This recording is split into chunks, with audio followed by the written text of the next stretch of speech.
Shekhar sir, ನೀವೇನು ಮಾತಾಡಬೇಡಿ ಅಂತಿರಲ್ಲ.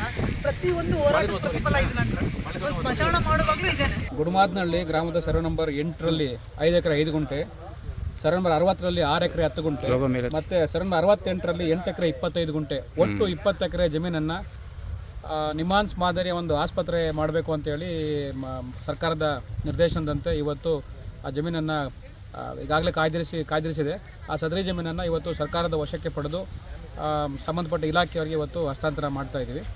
ಅದೇ ರೀತಿ ಜಮೀನಲ್ಲಿ ಏನು ಅನಧಿಕೃತವಾಗಿ ಸ್ವಾಧೀನ ಹೊಂದಿದ್ರು, ಇವತ್ತು ರೈತ ಸಂಘದ ಪದಾಧಿಕಾರಿಗಳು, ಅಧ್ಯಕ್ಷರು ಎಲ್ಲ ಬಂದು ಒಂದು ಚರ್ಚೆ ನಡೆದು ಒಂದು ತೀರ್ಮಾನ ಆಗಿದೆ. ಇದರಲ್ಲಿ ಯಾರ್ಯಾರು ಅನಧಿಕೃತವಾಗಿ ಸಾಗುವಳಿ ಹೊಂದಿದ್ದಾರೆ ಅವರ ಅರ್ಹತೆಗೆ ಅನುಗುಣವಾಗಿ ಈ ಜಮೀನಿನಲ್ಲಿ ನಿಮಾನ್ಸ್ ಆಸ್ಪತ್ರೆ ಹೊರತುಪಡಿಸಿ 8 ಎಕರೆ ಜಮೀನನ್ನು ಆಶ್ರಯ ಯೋಜನೆ ಕೂಡ ಕಾಯ್ದಿರಿಸ್ತಾ ಇದ್ದೀವಿ. ಅದರಲ್ಲಿ ಅವರ ಅರ್ಹತೆ ಇದ್ದರೆ ಅವರಿಗೆ ಸೈಟ್ ನೀಡಲಿಕ್ಕೆ ನಮ್ಮಿಂದ ಒಂದು ಶಿಫಾರಸು ಪತ್ರವನ್ನು ತಯಾರು ಮಾಡಿ ಕಳಿಸ್ಕೊಡ್ತಾ ಇದ್ದೀವಿ. ಸರ್, ಈಗ ಸದ್ಯಕ್ಕೆ ಏನು ವಿರೋಧ ಆ ಥರ ಏನು ಕಾಣಿಸ್ತಾ ಇದೆ? ಪ್ರಾರಂಭದಲ್ಲಿ ರೈತರದ್ದು ವಿರೋಧ ಇತ್ತು, ಬಟ್ ನಾವು ಸರ್ಕಾರದ ಇದು ಆಸ್ಪತ್ರೆಯ ಉದ್ದೇಶ ಮತ್ತು ಸಾರ್ವಜನಿಕ ಆಗ್ತಕ್ಕ ಅನುಕೂಲಗಳನ್ನು ತಿಳಿ ಹೇಳಿದ ಮೇಲೆ ಸಾರ್ವಜನಿಕರು ಸ್ವಯಂ ಪ್ರೇರಿತವಾಗಿ ಅವರೇ ಸಹಕರಿಸ್ತಾ ಇದ್ದಾರೆ. ಸೊ ಈಗ ನಿಮಾನ್ಸ್ ಹಾಸ್ಪಿಟ್ಲ್ ಎಷ್ಟು ಪ್ರದೇಶದಲ್ಲಿ ಬರುತ್ತೆ ಸರ್? 20 ಎಕರೆ ಪ್ರದೇಶದಲ್ಲಿ ನಿಮಾನ್ಸ್ ಮಾದರಿಯ ಆಸ್ಪತ್ರೆ ಬರ್ತಾ ಇದೆ.